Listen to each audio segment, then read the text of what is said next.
Бүгүн 30-июлда Ата Бейит мемориалдык комплексинде коронавирус инфекциясынан курмандыгы болгон жарандардын элесине арналган аза күтүү иш-чарасы болуп өттү. Маркумдарга багышталып Куран окулду. Улуттук аза күтүү күнүнө арналган эскерүү иш-чарасына президент Сооронбай Жээнбеков, Жогорку кеңештин төрагасы Дастанбек Жумабеков, премьер-министр Кубатбек Боронов, Жогорку соттун төрайымы Гүлбара Калиева, куралдуу күчтөрүнүн башкы штабынын башчысы Райымберди Дүйшөнбиев жана Кыргызстандын муфтийи Максатбек Ажы Токтомушев катышты.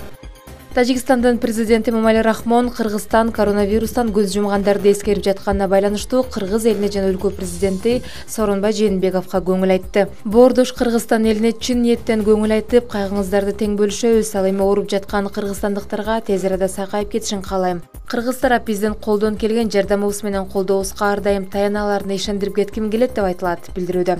Бүгүн Кыргызстанда улуттук аза күтүү күнү. Бул күн өлкөдө коронавирустун курмандыктары эскерилип жатат. Буга байланыштуу бир топ мамлекеттин башчылары Кыргызстанга көңүл айтышууда. Белоруссиянын президенти Александр Лукашенко да президент Сооронбай Жээнбеков жана өлкө элине көңүл айтып, жакындарын жоготкон адамдардын кайгысын тең бөлүшөрүн билдирди. Мындан тышкары Шанхай кызматташтык уюмунун башкы катчысы да кыргызстандыктардын азасын тең бөлүшүп, көңүл айтуу телеграммасын жиберди.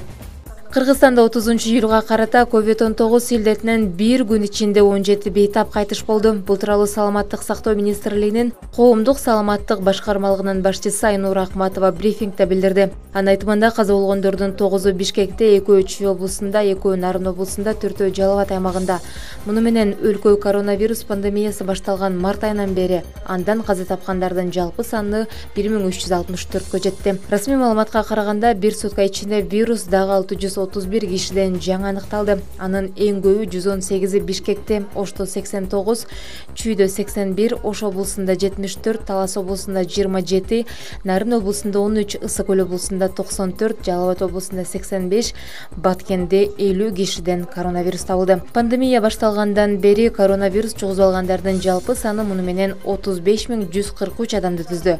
Бир күн аралыгында республиканын ооруканаларында жаткан 1131 бейтап айыгып чыкты. Сакайып чыккандардын жалпы саны 24474.